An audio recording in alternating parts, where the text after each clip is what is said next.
पोते को चश्मे से मतलब नहीं है, पोते को पेन से मतलब नहीं है, छोटे से पोते को डायरी से भी मतलब नहीं, छोटे से पोते को दादाजी के डंडे से चश्मे से कोई मतलब नहीं।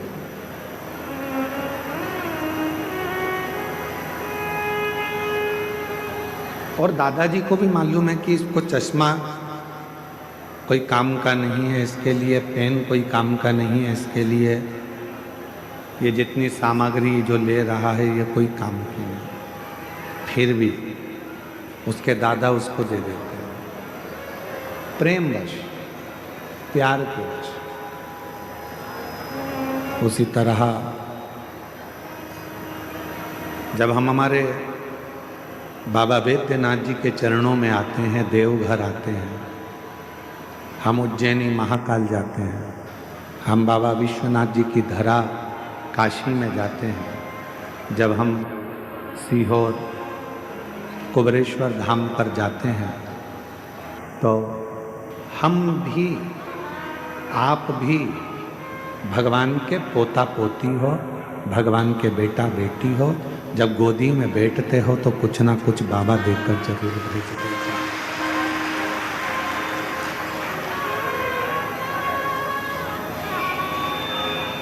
बस एक निवेदन है कि अपनी जिंदगी में अपने नेत्रों से, अपने मन से, अपनी चित्त से, अपनी वृत्ति से अच्छा देखना प्रारंभ करो।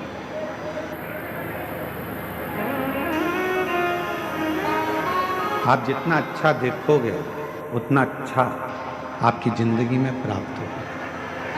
और मैंने तेरे ही भरोसे बाबा, तेरे ही भरोसे हवा विच उड़ती जावांगी बाबा, छड़ी नाम कटी जाएगी भोले, मैं तेरी पतंग शंभो, मैं तेरी पतंग। व्यक्ति जिंदगी में सबसे ज्यादा सुखी कब होता है? व्यक्ति के जीवन में सबसे ज़्यादा सुख कब आता है? जब मुझ सब में अच्छाइयाँ ढूंढना प्रारंभ करते हैं। भोजन करने बैठा है तो उसमें भी अच्छाई ढूंढे। आज बाबा की कृपा है, थोड़ा मान लो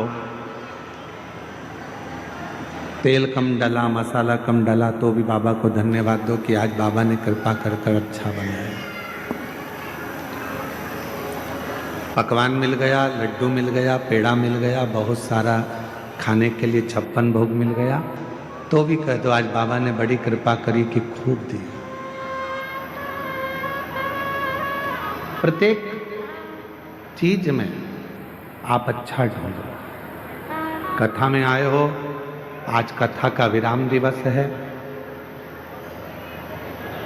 कथा 11 बजे विराम हो जाएगी, आप अपने घर चले जाओगे, सब अपने अपने घर पहुंच जाएंगे।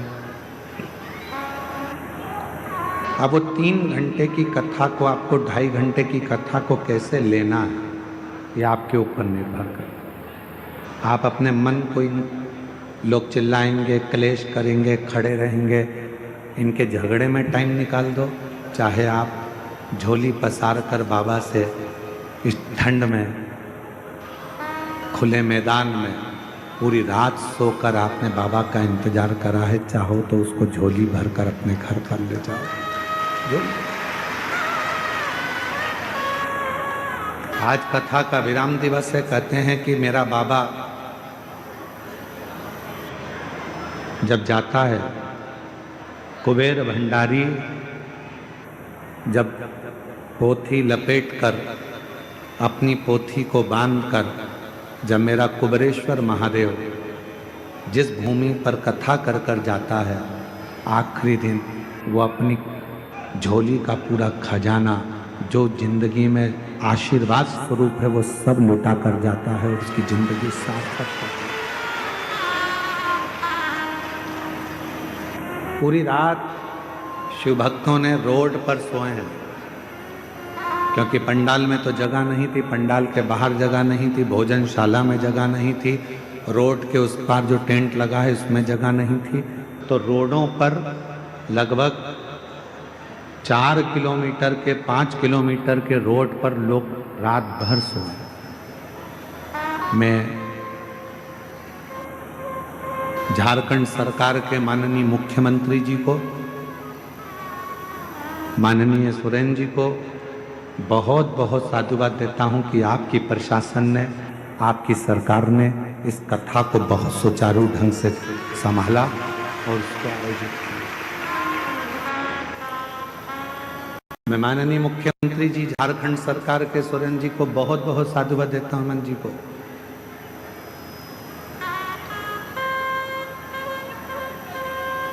जिन्होंने झारखंड सरकार के इस पवित्र प्रांगण में भाव से इस कथा को आयोजित करा। मैं इस बाबा देवघर के कलेक्टर महोदय को, एसपी महोदय को, IG, DIG, commissioner, SDM, TI,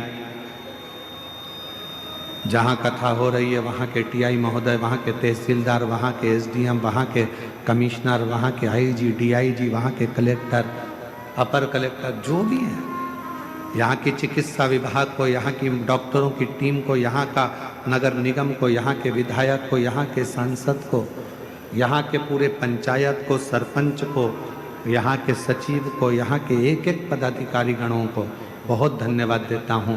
उन्होंने 7 दिन इस कथा को बहुत अच्छी तरह से सजा।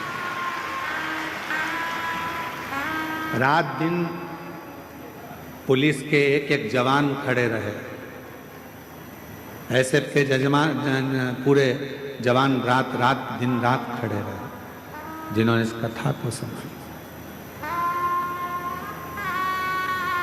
आज कोई कह रहा था, गुरु जी हमारे यहाँ सावन में बाबा की कावड़ भराती है, महीने भर में जो लोग आते हैं सावन के महीने में, वो यहाँ 7 दिन में आकर बैठ गए। ये बड़े आश्चर्य की बात है, इतना शुभ भक्त यहाँ पर,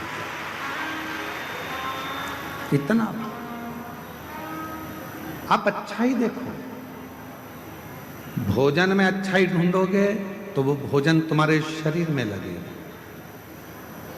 कथा में बैठकर आप अच्छाई ढूंढोगे कि हमको बाबा ने यहाँ बुला लिया, आपके अंदर एक उमंग होना चाहिए कि मेरे बाबा ने मुझे देवघर में कथा सुनने भले 1 दिन के लिए बुलाया, आधे घंटे के लिए बुलाया, चाहे 15 मिनट के लिए बुलाया, पर मेरे बाबा ने मुझे बुलाया। जरूर मेरा बाबा मुझे कुछ देना चाहता है, इसलिए मुझे यहाँ बुलाया, इसलिए मुझे बुला लिया। हमने देखा है, हमारे जो दादाजी थे स्वर्गीय शंकरलाल जी मिश्रा,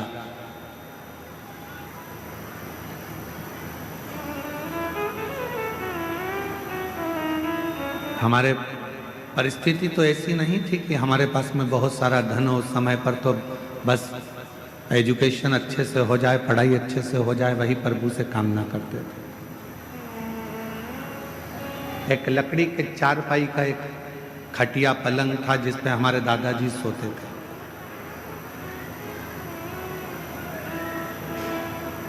उनके पास में 2 थोड़ा सा मिठाई होती थी या थोड़ा सा गुड़ होता था, तो वो अपनी पुड़िया में छुपा के तकिए के नीचे, गद्दे के नीचे रख लेते थे।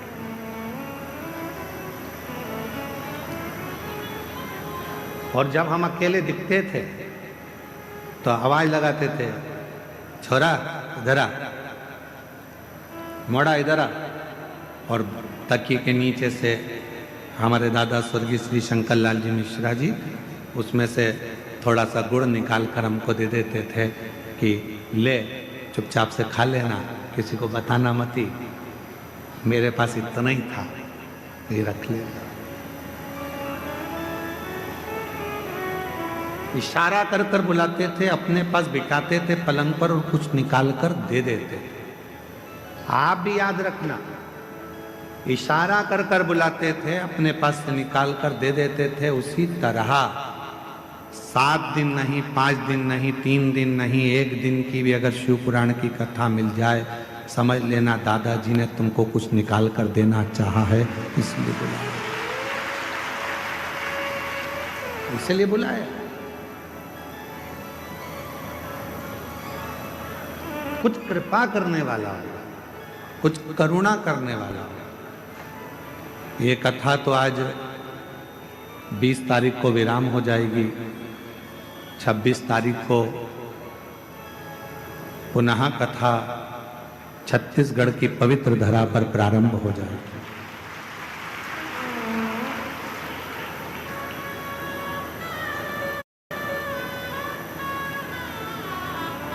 स्थान लिख के लाके देना उसको। और जब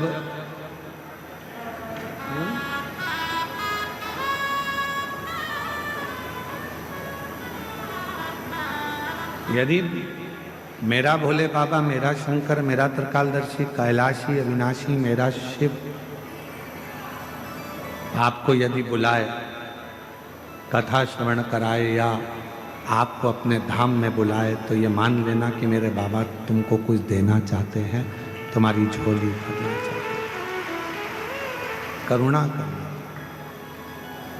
और कृपा की ना होती जो आदत तुम्हारी, तो सुनी अदालत तुम्हारी, गरीबों के दिल में जो जगा तुम ना पाते, तो किस दिल में होती इबादत तुम्हारी, दया की न होती जो आदत तुम्हारी। अगर प्रभु कृपा न करता, आपकी झोली ना भरता, तो ईमानदारी से बोलो, आपके दरवाजे पर तो कोई निमंत्रण देने भी नहीं गया, कोई पीले चावल देने के लिए कोई पंपलेट, कोई बैनर आपके शहर में भी नहीं लगाया गया, कोई सूचना आपके गांव में, नगर में नहीं दी गई। उसके बाद भी आप लगभग 7 दिन में लगभग 35 लाख से ज्यादा शिव भक्तों ने शिव महापुराण की कथा को सुना। सोशल मीडिया पे अलग, आस्था पर अलग, केवल पंडाल की बात चल रही है कि 7 दिन में कम से कम 35 लाख शिव भक्तों ने शिव पुराण की कथा को सुना। कोई निमंत्रण नहीं, कोई चावल नहीं, कोई कुछ आपको पहुंचाया नहीं, उसके बाद आप यहाँ आए हो कथा सुनने।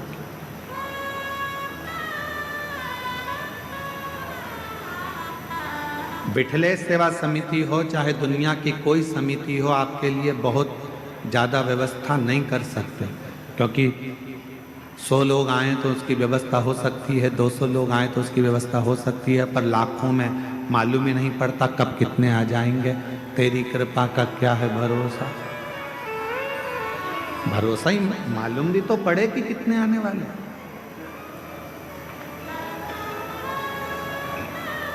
अच्छा देखते,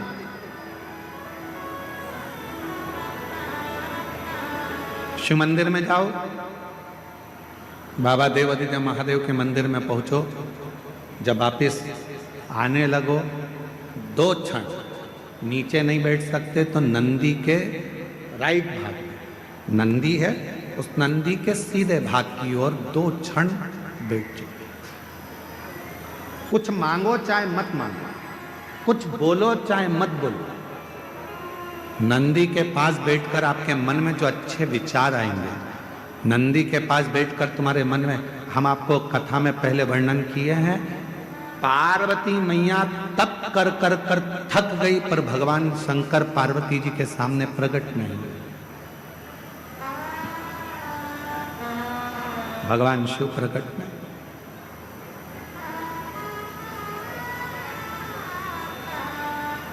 यहां तक कि मां पार्वती जी का नाम अर्पणा पड़ गया। पूरा शरीर मां पार्वती जी का काला पड़ गया, दुबली हो गई, दुर्बल, बेहोश होकर चक्कर खाकर जमीन पर गिर गई, तो भी शिव नहीं आया। शिव कब आए? जब मां पार्वती जी की सहेली सखी शिवलिंग का निर्माण कर कर उसी के सामने एक छोटा सा ढेला नंदी का बना दिया, और नंदी के पास बैठकर मन में सोचने लगी, आज मेरी सहेली चक्कर खाकर नीचे गिर गई, आज उसके शरीर में बहुत कष्ट है, दुबला हो गया शरीर, काली पड़ गई पूरी। बस नंदी के पास बैठकर वो अपनी सहेली के बारे में सोच रही थी। वो सखी सहेली के लिए सोच रही थी। इतनी देर में तो देव अधिदेव महादेव पार्वती जी के सामने प्रकट हुए, सम्मुख प्रकट हुए, सामने।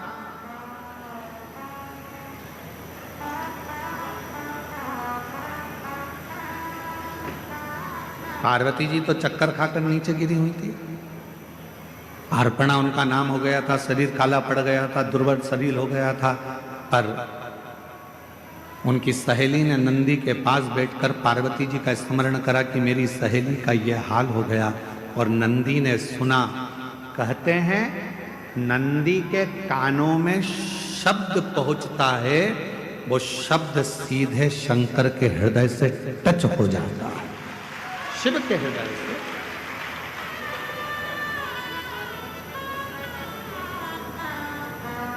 इसलिए शायद हमारे यहाँ जब प्राण प्रतिष्ठा होती है तो एक सोमसूत्र बंधता, एक सोने का तार शिव और नंदी के बीच में एक तार होता है। एक चांदी का तार डलेगा, चाहे स्वर्ण डलेगा, पर एक तार शिवलिंग के नीचे से नंदी के सामने तक, नंदी के चरण तक वो तार जाता है, जिसको पत्थर से ढक दिया जाता है, जमीन में दबा दिया जाता है, उससे उसका संबंध होता है, उससे उसका संबंध। जैसे विवाह करते हो तो गठजोड़ा बांधते हो, लोग यहाँ आते हैं देवघर में तो बाबा का गठजोड़ा बांधते हैं, तार से तार को जोड़ते हैं। उसी तरह शिव से नंदी और नंदी से शिव को भी जोड़ा जाए, दोनों।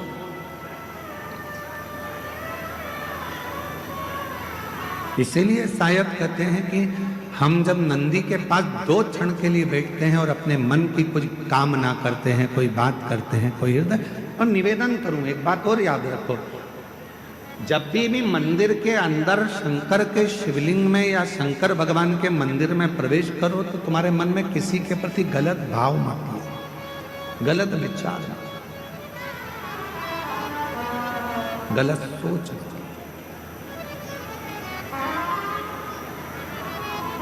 गलत विचार आएंगे तो वो गलत ही होगा।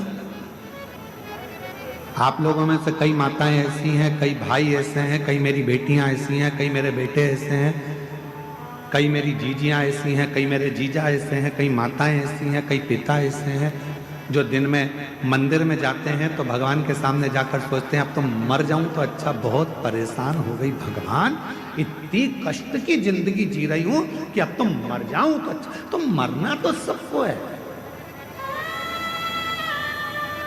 कोई अमर बूटी खाकर पैदा नहीं हुआ संसार। बड़े बड़े सूरमा भी चले गए तो बड़े बड़े एक्टर भी चले गए तो बड़े बड़े प्रतिष्ठित भी चले गए, मरना तो सबको है। तो ये विचार क्यों करना कि मर जाऊं तो अच्छा, मेरा तो जीवन ही ऐसा हो गया। हे भगवान, अपने आप को दिन रात कोसते रहते हो कि मैंने तो अपनी जिंदगी बर्बाद कर ली, मेरा तो जीवन ही बेकार हो गया, काहे को भगवान मुझे जन्म दे दिया। हे भगवान, मेरा जीवन ऐसा हो गया, हे भगवान, मेरा जीवन ऐसा हो गया।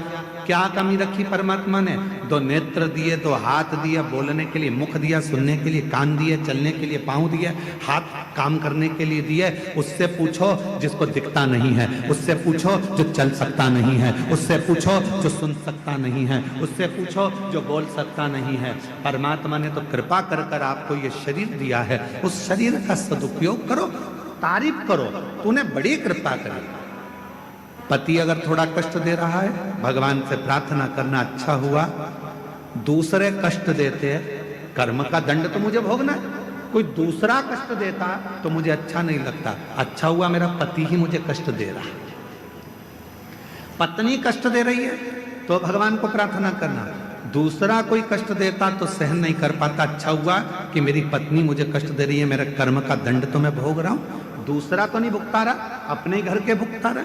बेटा अगर कष्ट दे रहा है तो परमात्मा को धन्यवाद देना, अच्छा है यहीं पर कर्म का दंड भोग लूंगा, अगली बार तू जन्म देगा तो कम से कम राम जैसा पुत्र तो देगा, ऐसी कृपा करना। सब कर्म हम यहीं भोग चले, सब।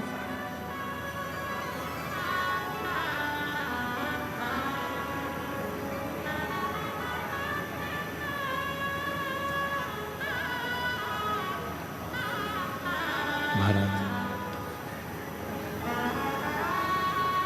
बाकी सी लटक गई, नैनों में अटक गई, कब तुम दर्श दिखाओगे। बाकी सी लटक गई, नैनों में लटक गई, कब तुम दर्श दिखाओगे। क्या ना लगे भोलेनाथ। मेरे बाबा, मेरे शंभु, मेरे त्रिकालदर्शी, मेरे कैलाशी, मेरे अविनाशी, हिच क्या ना रुके रे भोलेनाथ, मुझे तुम्हारी याद सतावे रे। ओ देवघर के भोलेनाथ, मने थारी याद सतावे रे। फिर कब तुम बोलाओ भोलेनाथ, फिर कब तुम बुलाओ भोलेनाथ। हे बाबा, वापिस कब बुलाओगे मेरे बाबा वैद्यनाथ। तेरी धरा पर आकर ऐसा लगा कि मेरे बाप के पास बैठकर ये बेटी अपने दिल की बात कह रही। मेरे देवघर वाले, मेरे बाबा, शायद पूरी दुनिया में केवल तेरा ही एक ऐसा मंदिर है जहाँ मेरा बाप और मेरी माँ दोनों एक साथ मिल जाते हैं और गले लगा। ये तेरी। फिर कब तुम बोलाओ भोलेनाथ, फिर कब तुम बुलाओ भोलेनाथ, मने थारी याद सतावे रे। ओ देवघर के भोलेनाथ, मने थारी याद सतावे रे। हिच क्या ना रोके भोलेनाथ, ओ हिच क्या ना रुके भोलेनाथ, मने थारी याद सतावे रे। उसको पुकारो, थोड़ा कष्ट जिंदगी में मिला जाएगा। पति कष्ट देगा, देने दो, हो सकता है पूर्व का कोई कर्म होगा। पत्नी कष्ट दे रही है, देने दो, कोई पूर्व का कर्म होगा। बच्चे कष्ट दे रहे हैं, पूर्व का कोई कर्म होगा। कोई बुजुर्ग कष्ट दे रहा, पूर्व का कोई कर्म होगा। हमारे कोई पिछले जन्म के कर्म का भोग हमको इस जन्म में भोगना है। भगवान से प्रार्थना है, दूसरा कष्ट दे उससे अच्छा है अपने ही थोड़ा कष्ट देकर हमारे पूर्व के कर्म के भोग को काट दें और हमें तेरा दर्शन हो। तेरा कई लोग कहते हैं हमारी सास बुरी है, हम कहते हैं बहुत अच्छी है। भगवान से कहना कि अच्छी दी तूने, रोज गाली देती है, रोज अपशब्द कहती है, कम से कम तुम्हारा मन उससे हटकर परमात्मा में तो लगा रहता है। अगर सास अच्छी मिल जाती तो तुम टीवी पर कथा भी नहीं देखते। परिवार अच्छा मिल जाता तो परमात्मा की कथा कैसे देखते। थोड़ा सा तकलीफ मिलती है तब परमात्मा याद आता है, थोड़ा कष्ट मिलता है तब परमात्मा याद आता है, तब परमात्मा। दिवाली का समय आता है, पति कमाने में इतना लग जाता है कि घर में पत्नी क्या बना रही है उसको मालूम ही नहीं। गुजिया बनाया कि पपड़ी बनाई कि ठेहुआ बनाया कि मोहन थाल बनाया कि क्या बनाया, पति ने कभी नहीं पूछा क्या बनाया, वो तो बना रही है। दिवाली के टाइम पर लगी हुई है, कहीं गुजिया बना रही, पपड़ी बना रही, पति ने नहीं पूछा तुम क्या बना रही। पति ने ये भी नहीं देखा कि तूने बनाया क्या। वो तो अपनी दुकान चला रहा है, अपना काम कर रहा है, अपना व्यापार कर रहा है, अपने काम में लगा हुआ है। पत्नी ने रंगोली कितनी बनाई, क्या डेंटिंग पेंटिंग करी, उसने कुछ नहीं देखा। जब दिवाली निकल जाती है, दुकान पर ग्राहक कम हो जाते हैं, तब पति कहता है ला बताना जरा क्या बनाया था तूने। गुजिया, पपड़िया, खुरमे, चकली, ये वो सब लेकर आई। पर्दे तो अच्छे लेके आई तू बाजार से। हाँ सुनो, वो देखो मैंने ये चौक भी डाला है, बहुत अच्छा चौक डाला।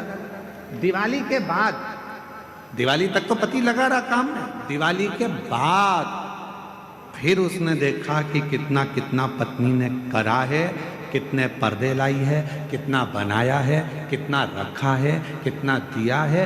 तब देखा उसने अभी 7 दिन तक तो तुम सब कथा के पंडाल में थे, समझो कि दिवाली मना रहे थे। अब यहाँ से जाने के बाद मालूम पड़ेगा कि भोलेनाथ ने कितना कितना दिया है, क्या क्या करा है, क्या क्या प्रदान किया। अभी तो तुम अभी तो तुम यहाँ अभी तो दिवाली मना रहे हो, पटाखे फोड़ रहे हो। अभी तो तुम्हारी दिवाली चल रही है। दिवाली किसी ने आतिशबाजी कर दी, किसी ने फुलझड़ी चढ़ा दी। अभी तो दिवाली चल रही है। और हमारे यहाँ दिवाली पर ऐसा होता है, कई बार देवरानी जेठानी एक साथ बैठ के पपड़ी बना लेती है, देवरानी जेठानी मिलके गुजिया बना लेती है। तो कई देवरानी जेठानी यहाँ पर भी बैठ के अपना अपना सामान निकाल के एक दूसरे को बांट के खा गई। दिवाली मनाई है। अब दिवाली तो तुमने मना ली पूरी, अब अपने घर जाओगे, पूरा मेला समाप्त होगा। जब अपने घर पहुंचोगे तब मालूम पड़ेगा कि अपन को अब दिवाली पर अपन ने मिठाई कितनी बनाई है, कितनी रंगोली डाली, कितना पर्दा, कितना सामान आया। बस तुमने जब दिल से 7 दिन की शिव पुराण की कथा देवघर की सुनी है तो घर पहुंचकर मालूम पड़ेगा कि पर्दे कितने बदले हैं, कितना गुजिया पपड़िया अर्थात कितना मेरे बाबा ने तुम्हारी झोली में भंडार भर कर दिया है। अभी नहीं, अभी तो तुम दिवाली मनाओ, अभी तो तुम्हारी दिवाली, अभी का सोचना। पहुंच कर देखेंगे कि हमको बाबा ने कितना दिया, 3 महीने में कितनी कृपा। एक पत्र है, अच्छा है।